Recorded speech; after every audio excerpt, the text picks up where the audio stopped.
préparation de la télévision 65 pouces Smart Television Philips, ce qu'il faut, c'est d'abord expliquer le setup de cette télévision-là. Le setup 1, le setup 2, les étapes 1, les étapes 2, les étapes 3. D'abord, dans cette télévision-là, on a une tension de 3,7 volts qui rentre dans le bornier en entrée ici. Le 3,7 volts seulement. Quand on a branché la prise EDF, la télévision, elle est en stand-by. Il n'y a que le 3,7 volts qui sort ici. Il n'y a pas de 12 volts. Lorsque le 3,7 volts il rentre dans une télévision, il ne sert qu'à une chose, c'est de donner à manger au voyant rouge, au remote control. Tu peux avoir des boutons comme ça, on-off, avec le plus, le moins, le volume, etc. Et une flash. Alors la flash, aujourd'hui, exceptionnellement, elle est à l'intérieur de la carte. On ne peut pas la voir. Ou des fois même, elle est intégrée dans le microprocesseur. Très important ce que je vous dis. Des fois, elle est dans le microprocesseur ou des fois, elle est séparée.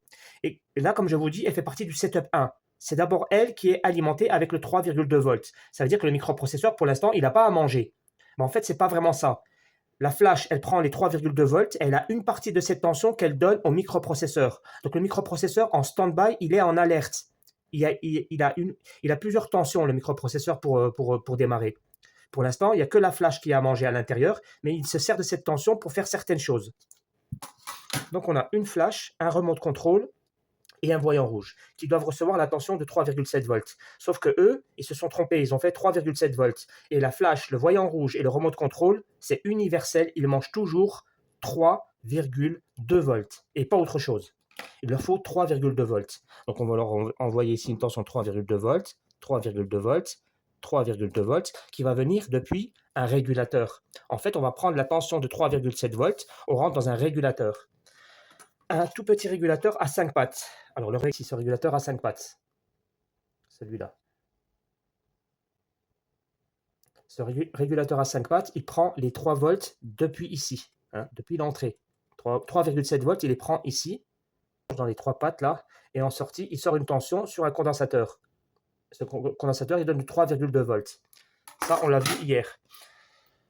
Donc, le régulateur, il est là. Alors, lui, il mange 3,7 volts, le positif, dans cette patte, et il a aussi le positif là. En fait, là aussi, tu vois au positif. Là, tu as le positif ici aussi. Dans cette patte-là, la patte du milieu, c'est les toilettes, c'est la masse, c'est le GND. Donc lui, ça y est, il est alimenté, ce régulateur. Il mange 3,7 volts. Il prend le positif et il prend un GND. Il est relié au GND avec la patte du milieu. En sortie, il a 2 pattes. Il a une patte ici qu'on appelle le feedback. La patte feedback, elle est très importante. C'est elle qui va déterminer le feedback ici. Cette patte-là, elle est reliée à des résistances. Alors, je ne vais pas les dessiner. Tu sais, on a une résistance comme ça, une résistance comme ça. Et les résistances, elles ont une certaine valeur. Et comme elles ont une certaine valeur, elles vont donner une tension pile ici. Et ce qu'on veut, donc, c'est transformer les 3,7 volts en 3,2 volts ou 3,3 volts. D'accord? Ben maintenant, ça y est, on a ici 3,3 volts qui viennent à la flash, au remote control et au voyant rouge. La télévision, elle est en stand-by, ok? Elle est éteinte. Pour l'instant, elle est éteinte. Donc, le voyant rouge, là, il s'allume. Dans notre cas, nous, on a bien tout ça, là. On a le 3,3 volts, on a la flash, le remote control, le voyant rouge. Mais la télévision, elle ne s'allume pas. Le voyant rouge, il n'est pas là. Et on ne peut pas contrôler la télévision. C'est bizarre ou c'est pas bizarre? Ben, en fait, non. Ça, c'est une bizarreté. C'est-à-dire qu'il y a une panne. Et comme il y a une panne, la télévision, elle nous a fait un cadeau. Elle nous a laissé des tensions. Et en plus, elle s'est mise en mode off, en mode on. C'est-à-dire qu'elle permet au microprocesseur de donner le PS on. Du coup, on a la tension de 12 volts qui est sortie sur cette carte. On le verra tout à l'heure. Il est fait. On a la flash, le remote control, le voyant rouge. Maintenant, on fait le setup 2. Le setup 2, c'est de donner à manger définitivement à le microprocesseur et les RAM. Les RAM, on en a 6 comme ça. Alors, les RAM, elles sont branchées à la masse. Elles ont un GND, bien sûr. Je ne les mets pas toutes comme ça. Elles vont à la masse. Et elles ont besoin de manger une tension. Ici, là, elles auront une tension qui va arriver là, une tension qui va arriver là, et une tension qui va arriver là. Cette tension, c'est la tension pour les RAM. Alors, comment on fait? Soit on prend le 3,3 volts ici, on prend un petit régulateur, on met un régulateur là. Par exemple, les RAM, elles doivent manger 1,5 volts. Eh bien, on prend le régulateur, on lui rentre dedans, comme ici, on lui rentre dedans 3,3 volts, et en sortie, il sortira une sortie de 1,5 volts. Et on branche les RAM. Là, c'est tranquille. On fait la même chose pour le microprocesseur. On lui enverra une tension de 1,1 volts. Comme ça, on est tranquille. Mais eux, non. Eux, ils ont fait différemment. Alors eux, pour le setup numéro 2, pour donner à manger à la RAM et au microprocesseur, parce qu'on a appuyé sur la télécommande, mais là on n'a pas, nous, appuyé sur la télécommande, c'est la télévision qui appuie elle-même sur la télécommande, elle se met en mode off, en mode on. Et pattes comme ça, plein de pattes. Alors le DC to DC, lui, il a en charge de créer une tension pour eux. Donc comment il fait ça? En sortie, il va sortir sur une bobine. On aura une bobine. Pourquoi une bobine? Parce qu'en fait, on aura un courant très fort pour alimenter ces rames-là. Ben, cette bobine, elle va sortir une tension de 1,5 volts. Elle va donner à manger à la rame. Elle va donner à manger à la rame, à l'autre rame, et elle va donner à manger à l'autre rame. Il y en a 6 comme ça. Et chaque rame, elle a son condensateur. Hein. Là, je ne mets pas les condensateurs. Hein. On aura un condensateur ici. Tac, tac. Il va la masse. On a un condensateur là. Il y a un condensateur là. Chaque rame a un condensateur pour recevoir les 1,5 volts. Donc voilà comment ils ont fait eux. Ils sont venus ici donner 1,5 volts grâce à une bobine. Et cette bobine, d'où elle ramène les 1,5 volts? Grâce à ce régulateur-là. Donc lui, c'est un régulateur DC-DC. DC to DC, lui, il faut qu'il aille aux toilettes, sinon il ne marche pas. Donc on lui envoie les toilettes. Donc là, il part à la masse. Mais pour fonctionner, il a besoin d'un autre truc. Sinon là, on n'aura jamais 1,5 volts. On ne peut pas avoir 1,5 volts sur les rames. C'est impossible. Tant que lui, il a les toilettes, mais il lui faut la nourriture. Il faut que lui, il puisse manger. Ok. Alors, comment on fait pour lui donner à manger à lui? Là, ils ont fait un truc très compliqué. Là, ils sont venus lui ramener à manger par ici, comme ça, par ce pin, par exemple. Hein. Là, comment ils ont fait? Ils ont ramené une diode. Ils ont ramené une diode. C'est elle qui lui ramène à manger. Et cette diode, en fait, d'où elle ramène à manger? Cette diode, elle ramène à manger d'un autre circuit qu'on connaît très bien maintenant. C'est un circuit qui est... alors la base, je vais la mettre où? La base, je vais la mettre ici. Donc c'est un circuit qui est comme ça. Comme ça. Comme ça. Comme ça. Voilà, le circuit. Hop. Qu'est-ce qu'on sait ça? Ça, c'est un interrupteur. Ce circuit-là, c'est un interrupteur. Il est comme ça. C'est un interrupteur. Là, pour l'instant, il est ouvert. D'accord? Ça, c'est un interrupteur qui est là. Et cet interrupteur-là, où il va directement sur le 3,7 volts. Très important, ce sont les détails. Alors, le 3,7 volts, il donne à manger à un régulateur pour avoir 3,3 volts. Ça, on l'a vu, c'est le setup numéro 1. En setup numéro 2, il se passe une chose, c'est qu'on a les 3,7 volts qui vont rentrer dans un transistor. Ici, s'il rentre là, c'est un positif. Donc, il rentre dans le transistor dans la partie émetteur. Là, c'est le E, obligatoire. Là, c'est l'émetteur. Parce que là, il reçoit l'émetteur 3,7 volts. Et en sortie, on aura le collecteur qui va à la charge, qui est donc le DC to DC. Il va nourrir le collecteur, le circuit qui est en bas. Alors, on fait ça parce que l'émetteur, il va envoyer les 3,7 volts au collecteur et ensuite, la diode, elle va prendre la tension. En fait, c'est une diode inverse. Il y en a deux de diodes. Il y en a deux, il y en a une qui est inversée, c'est pour ça que la tension, elle va monter. Là, on va avoir une tension de 3,7 volts à l'entrée de la diode, mais en sortie, on va avoir une tension de 4,8 volts. 4,8 volts. Très important ce que je vous dis. Donc, ce circuit-là, il aura 4,8 volts grâce à cet interrupteur-là. Mais cet interrupteur, il a besoin d'être commandé, d'être piloté, d'être actionné par ici ce qu'on appelle la base. Voilà. Ici, on a une base. Donc, lorsque moi, je vais appuyer sur la télécommande, la base ici, elle va recevoir un signal et tac, là, ça va se fermer. Ici, je vais envoyer une tension. Comme ça, les rames auront à manger. C'est parce que les rames ont reçu à manger, seulement parce que les rames ont reçu à manger, la flash, lui, c'est un contrôleur du système. Il contrôle tout le système. Si la flash, elle voit, parce qu'elle est indirectement reliée à tous les éléments, si la flash, elle voit que les rames, elles ont à manger, seulement à ce moment-là, elle permet au microprocesseur de lui-même, en fait, le microprocesseur, il a un autre régulateur et il va s'alimenter le régulateur. Il permet au microprocesseur de lâcher les tensions. Les tensions pour avoir le 12 volts et les tensions pour avoir le BL-on, tu sais, le 32 volts, etc. Le PS-on, le BL-on, etc., etc. Il faut que ça fonctionne. Mais si ça ne fonctionne pas, la flash, elle dit au microprocesseur, non, mets-toi en panne, tu vois. Là, à l'occurrence, le programmateur, l'informaticien, il a créé un programme tel que lorsqu'il y a une panne, il laisse passer les 12 volts. Donc là maintenant, on a dans notre télévision les 12 volts qui vont sortir de la carte. Mais ça, c'est une option panne, c'est une panne, mais elle nous permet de voir le système, comment il fonctionne. Alors là, on a vu dans notre carte que le 12 volts, lorsqu'il rentrait dans la carte, ils étaient partout là où ils devaient être. Dans un circuit son, on avait ici un circuit son. Le circuit son, on le voit parce qu'il y a 4 bobines, et là il y a un condensateur, et le condensateur il reçoit ici 12 volts. Le circuit il est derrière cet objet-là. Il est en dessous, le circuit son. Donc lui il reçoit 12 volts. On a vu qu'il y avait des régulateurs. Ces régulateurs, en entrée, ils ont un condensateur qui reçoit 12 volts. On a 12 volts là, 12 volts sur le circuit son, 12 volts en entrée du régulateur. On a en fait 12 volts partout.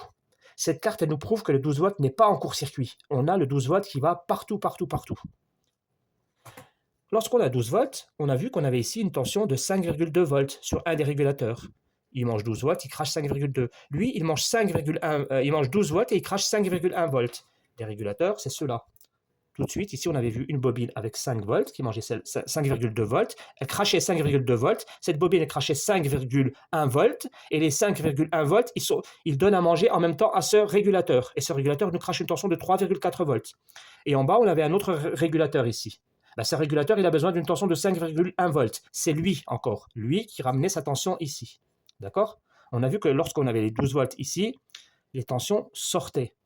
Dans quel cas elles sont sorties les tensions? Elles sont sorties parce que, en vérité, elles ont reçu un ordre ici. Là, elles ont reçu un ordre du microprocesseur. Le microprocesseur, il leur a dit, vas-y, lâche-moi le 5 volts, lâche-moi le 5,2 volts. Funcher, il a envoyé un signal on-off pour avoir les tensions ici 5 volts et 5,2 volts. Alors, ici maintenant, notre cas à nous, on a ici les 1,5 volts, ils ne sortent pas. Alors pourquoi ils ne sortent pas? Peut-être qu'on a un problème sur le DC to DC, hein, ou peut-être qu'on a un problème sur les rames, ou peut-être qu'on a un court-circuit simplement sur les condensateurs en sortie de la bobine. En sortie de la bobine, on aura des condensateurs sur chaque rame.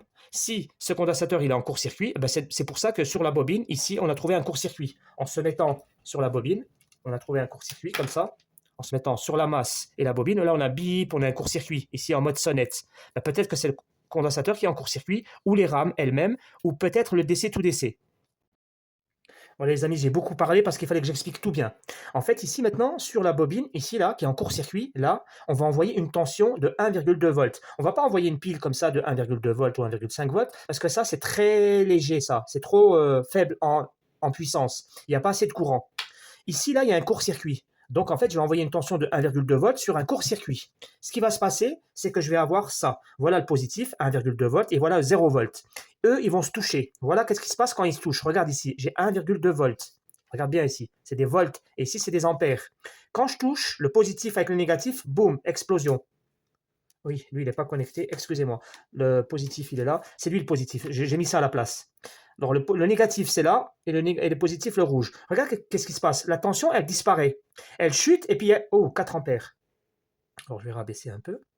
Je vais mettre, allez, 3 ampères. Allez, 2,7 ampères, on s'en fiche. Tu vois, là, j'ai réglé la machine à 2,7 ampères. J'enlève. Ben, je vais mettre la masse à la masse. Alors, la masse, je l'ai ici. Hein. Ça, c'est la carcasse de la télé. Là, c'est un réchauffoir, là, c'est pour refroidir, c'est un radiateur. Donc j'ai mis le radiateur à la masse au radiateur, et là j'ai 1,2 volts. Voilà les 1,2 volts. Ben, je vais prendre les 1,2 volts et je vais les mettre ici à la bobine. Soit je les mets là, soit je les mets là, soit je les mets sur le condensateur, je fais ce que je veux. Donc ici la bobine, elle est là. La bobine, elle est là. Regarde la tension de 1,2 volts, elle va disparaître, normalement. Voilà. La tension, elle a disparu, ça prouve une chose. Ça prouve que j'ai un court-circuit. Et maintenant, il y a 2,7 ampères qui rentrent dans la bobine. Où vont les 2,7 ampères? Les 2,7 ampères, ils vont dans la rame qui est malade ou dans le condensateur qui est malade. Ben moi, je vais venir avec la caméra thermique. Alors ça, c'est une caméra thermique. Hein. C'est quand tu envoies du papier ici, du feu, tu vois, le feu, juste, ah, t'as vu? On voit du feu tout de suite. On voit du... Tu sais, ça réagit au feu. Ça, c'est un papier, c'est des tickets de caisse. Donc, tu prends ton ticket de caisse comme ça, et tu le mets sur les rames. Tu prends comme ça et tu mets sur les rames. Et tu envoies la tension sur ta bobine. J'envoie la tension à la bobine. Et voilà. Et maintenant, 2 ampères, c'est beaucoup, les gars. Alors là, c'est froid. Hein. Alors là, c'est froid. Alors, il y a d'autres rames ici, là. Il y a des rames ici, puis elles ont des condensateurs. Alors, je vais mettre sur les condensateurs des rames. Hein. Je vais mettre comme ça. Alors, vous ne voyez pas bien, les gars, désolé. Attends, je cherche. Là, je suis sur les rames. Elles sont très, très froides. Ouais. Bon. Ben, ça marche pas. Ben, les amis, ça ne marche pas. À moins que j'ai un problème sur le DC to DC. J'espère que c'est pas le DC to DC. Hein. J'espère. Je vais mettre sur le DC to DC. Alors, sur le blanc, là. Voilà. Le petit bout blanc, là. Je vais mettre le blanc sur le DC to DC. Oh là. Ah, il est chaud. Merde. Ah non. Ah putain, il y a un mec qui m'avait dit que t'as le DC to DC qui est mort. Aïe. Ah oui, il est chaud. Ah les gars, il est chaud. D'accord. Regarde. Bon, on voit pas la couleur. Je vais augmenter le courant un petit peu. Merde. Les gars, c'est la machine, c'est lui qui prend la chaleur. En fait, le courant électrique, il passe partout, mais là, il est bloqué. Donc, c'est là, il y a un problème ici, là. Aïe, aïe, aïe. Donc, je vais faire ça. Je vais faire un court-circuit et je vais le monter à... Parce que ça chauffe, mais pas tant que ça. Hein. Donc, il faut mettre un peu plus de courant. Il faut mettre, je sais pas, moi, 5 ampères. Allez. Allez, je vais mettre 4 ampères. Allez. Je vais mettre 4 ampères ici. Donc, j'ai réglé à 4 ampères. C'est beaucoup. Certains vont dire c'est beaucoup. Donc, je vais mettre la masse à la masse. Et je vais mettre le positif sur la bobine et en même temps, je vais mettre le doigt sur le DC to DC là. Il est tout petit, hein, le petit truc là. Donc là, j'ai mes 4 ampères. Alors là, je vais sur le circuit. Ouh, mon doigt il a brûlé là. Voilà, mon doigt a brûlé. Pourquoi il marque pas ce con? Alors regardez ici, le papier il est blanc. Hein. Là, je prends le doigt sur le truc. Ouah, ça me brûle le doigt. Ah si, t'as vu, là c'est noir. Là c'est noir là. Regarde la tache noire que j'ai sur le doigt. Regardez, je vais prendre le papier ici, là. Tu vois que là, il n'y a pas de tache noire ici, là. C'est blanc, ok? Je me mets le doigt en dessous. Et je prends le doigt et je le mets sur le circuit, le petit circuit, là. Voilà. Et je mets maintenant la tension sur la bobine. Je remets ça. C'est le bordel. La masse qui est tombée, les gars. Attends, je remets la masse. Je mets la bobine sur le 1,2 volts. 4 ampères. Attends, là, ça marche pas. Là, ça brûle mon doigt. Vous voyez, les gars, c'est noir. Là, c'est noir. Vous voyez la tache noire sur le papier, là? D'accord? Je vais faire une autre tache noire à côté de la tache noire, là. D'accord? Je vais retoucher le circuit. Je vais toucher le circuit. Attends, putain, ça brûle. Ah oui, ça brûle. Voilà. Les gars, là, j'ai fait une deuxième tâche à côté. D'accord? Vous comprenez ce que je veux dire? Le papier, il m'a dit que la chaleur, c'est... Alors, je vais couper la machine, c'est terminé. Bon, les gars, je vais expliquer un peu ça. Je suis un peu dégoûté, hein, franchement, je suis dégoûté. Donc, les gars, ici, je reviens. Là, sur cette machine, j'ai un court-circuit ici. Là, j'ai un court-circuit là. J'ai un court-circuit ici. Là, ça fait bip, là. Et donc, moi, j'ai pensé que j'avais un problème sur la rame. Soit cette rame, ou sur les condensateurs qu'il y a là, le condensateur qu'il y a là, le condensateur qu'il y a là. En fait, non. Lorsque j'ai envoyé une tension ici, le courant, il est revenu sur la bobine et il est resté ici. Pourquoi? C'est parce que dans la réalité, vrai, mais pour de vrai, le court-circuit, il est là. Entre la masse du DC to DC, la masse là, merde. La masse, elle touche la bobine. Ici, à l'intérieur, un court-circuit comme ça, qui touche la machine. Entre le positif ici et il touche la masse. D'accord? On a un court-circuit, en fait, ici, là. Voilà. On a donc le circuit DC to DC, c'est lui qui chauffe, donc c'est lui qui a la petite résistance, donc c'est lui qui fait le défaut. Alors, les amis, je vais d'abord enlever ça. Je vais enlever le circuit, le supprimer définitivement.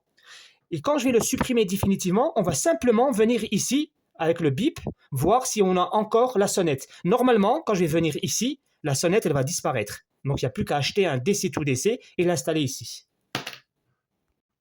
Donc, les amis, j'ai ici le multimètre, il est en mode sonnette. Regarde, là, je suis en mode sonnette. J'ai un pin à la masse. Ça, c'est la masse, hein, c'est la carcasse de la télé. Et je me mets sur la bobine ici concernée. Tu vois que j'ai un court-circuit là. J'ai un court-circuit sur la bobine. Hein. Le court-circuit, ce n'est pas les rames, ce n'est pas les condensateurs, c'est en fait le DC to DC qui est malade. Donc, je vais retirer le DC to DC pour voir si on a encore la sonnette sur le biberon là. Alors, j'en suis là. J'ai enlevé le circuit DC to DC qui était là, oui, ici. Tu vois que là, il y a, tu vois, c'est vraiment petit. Hein. Il y a 1, 2, 3, 4, 5, 6, 7, 8, 9, 10, 11, 12, 13, 14. Il y a 16 pattes et la patte du milieu. La patte du milieu, ça doit être une masse, je crois. Voilà, il était là le composant. Hein, je l'ai supprimé. Maintenant, on va se mettre sur la bobine, voir si on a encore un court-circuit. J'espère qu'on n'a plus de court-circuit. Sinon, on a fait un mauvais diagnostic. Alors, je vais me mettre en mode sonnette. Et là, on va se mettre à la masse. Donc, je me mets ici et je vais me mettre à la bobine. Normalement, ça ne doit pas sonner. Ah, vous voyez, là, ça sonne. Avant, ici, j'avais un court-circuit. Et maintenant, qu'est-ce que j'ai? J'ai encore un court-circuit, tu crois vraiment? C'est-à-dire que j'ai fait un faux diagnostic. Non, pas du tout. Je vous invite à aller voir la minute 27 de ma dernière vidéo. C'est très très très important. Quand je vous fais des petits détails, c'est pas pour rien. Hier, quand je suis venu ici, je suis venu contrôler la bobine ici, là. J'ai fait comme ça, hop, et j'ai fait une sonnette. Mais je vous ai dit, attention, attention.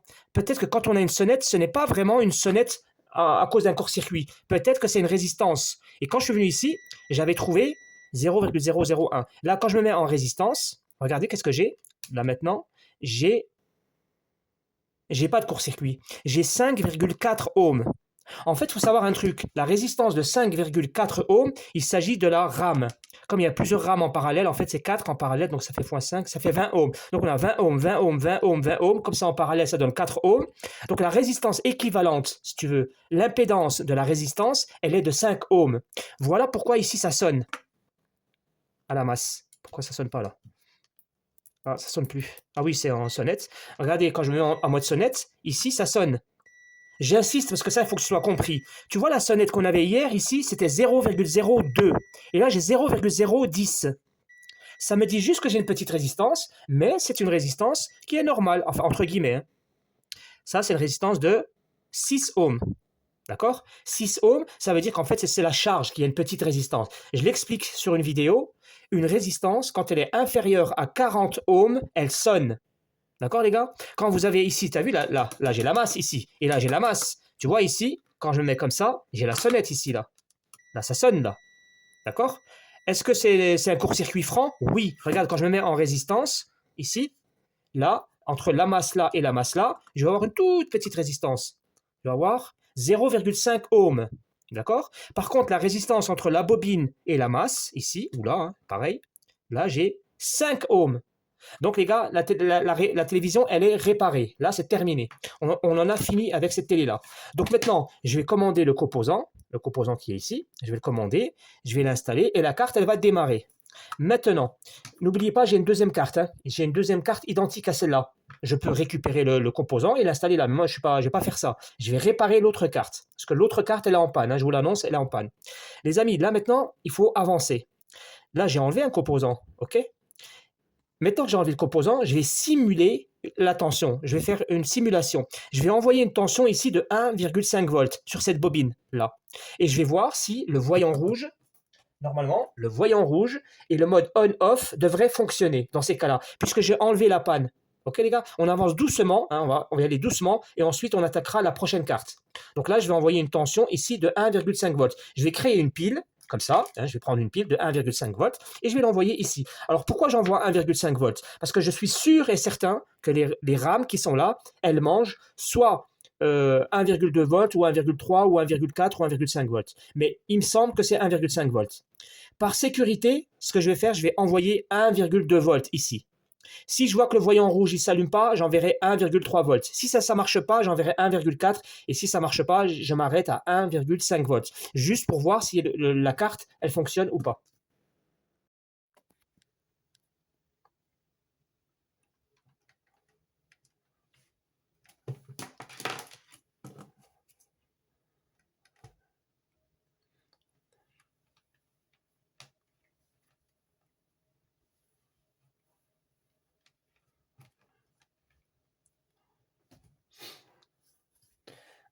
Alors regardez maintenant ce que je fais. L'expérience, c'est que là, j'ai pris du 1,1 volt, 1,2, 1,3 et maintenant j'essaye avec le 1,5 volts.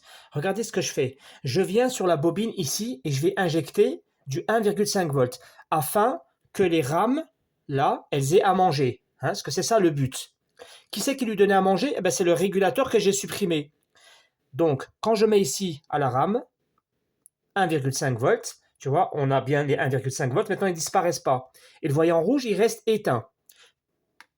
Alors j'essaye de contrôler la télévision, j'appuie comme ça là. On ne garde pas le voltmètre pour l'instant, on regarde ici, tu vois, je ne peux pas contrôler la télévision. Alors tu vas me dire, tu as encore une panne, une autre panne. En fait, non. Moi je pense que ici, il y avait un régulateur. Les gars, je sais que je dis beaucoup de choses, mais là, il y avait un régulateur. Le régulateur, il donne à manger à 1,5 volts à la bobine, là. Hein. Moi, je lui ai envoyé 1,5 volts. Et malgré ça, ça ne marche pas. Pourquoi ça ne marche pas? Je t'explique pourquoi ça ne marche pas. Tu vois, la machine qui est ici, là, elle est en relation avec la RAM. On a une RAM, pardon, avec la flash. La flash ici, là, elle, pour l'instant, elle sait que lui, il est mort. Et elle sait que lui, il est supprimé. En fait, la flash, elle a un fil ici, qui arrive ici, pour voir l'état du composant. Hein. Non seulement elle sait qu'il n'est pas là, mais elle sait qu'il y a un court-circuit, elle sait s'il y a la tension, etc., etc. Et de plus, moi je crois que, tu as vu, il y a plein de pattes ici, là, des pattes là, des pattes là, des pattes là. Je pense qu'il y a une des pattes ici qui va au microprocesseur pour lui dire, écoute, moi je vais bien, moi je vais pas bien, etc. Ça s'appelle le feedback. Hein. Il a un feedback. Et comme le composant est absent, ben malgré que j'ai envoyé 1,5 volts ici, la télévision ne marche pas. Car, tu vois, ici, là, des fois, on peut utiliser ce genre de machine.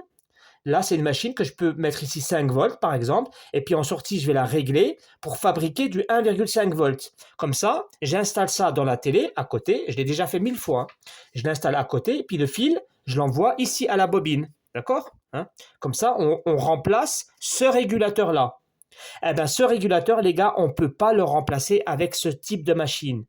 Le régulateur qui est là, si lui, il est malade, si lui, il est malade, ben, je peux le remplacer avec ça. Je vais régler lui, je vais le régler à 3,3 volts, afin qu'il me donne 3,3 volts. Comme ça, la flash aura à manger, etc., etc. Lui, s'il est malade de 5 volts, eh ben, je peux le remplacer avec celui-là. Aucun problème. Par contre, celui-là, le DC to DC là, il ne se remplace pas avec un boost comme ça, un boost descendant, comme on appelle ça, un boost up and down, je ne sais plus comment, un rabaisseur. Ben lui, on ne peut pas l'installer ici. Voilà les amis, la vidéo, elle va vraiment s'arrêter maintenant ici. Hein. J'espère que vous avez compris que là, j'ai supprimé le DC to DC, je ne peux pas avancer plus. Donc, je vais voir sur Internet si je peux trouver le nom du DC to DC ou si quelqu'un peut m'aider. Tiens, est-ce que quelqu'un peut m'aider? Alors, la télévision, elle s'appelle 65. Je vous mettrai le code, hein, 65 machin, machin, machin. Et ici, il y a un code. Est-ce que vous pouvez prendre ce code, s'il vous plaît? Le code de la télé, c'est ça. 715 G8132 MO1 B00005T. Voilà le code.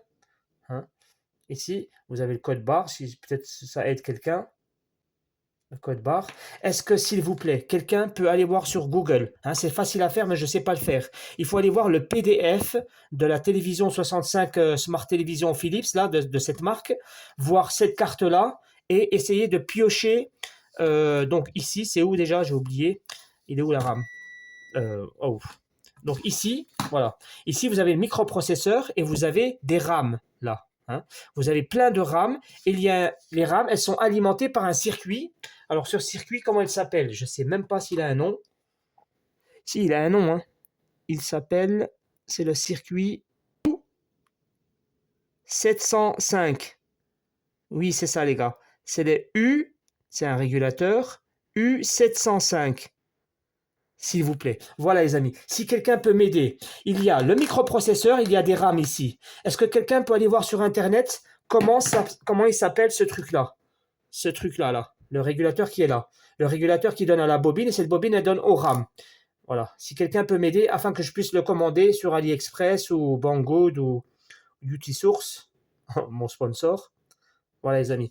Donc à demain pour la suite. Demain ce sera une vidéo un peu comme aujourd'hui, mais vous allez voir la panne, elle est très simple. C'est la même télévision, c'est la même carte, mais la panne, elle c'est autre chose et c'est quelque chose de très simple à réparer. Donc demain on pourra faire la réparation en direct. Mais là je ne peux pas faire plus. À bientôt.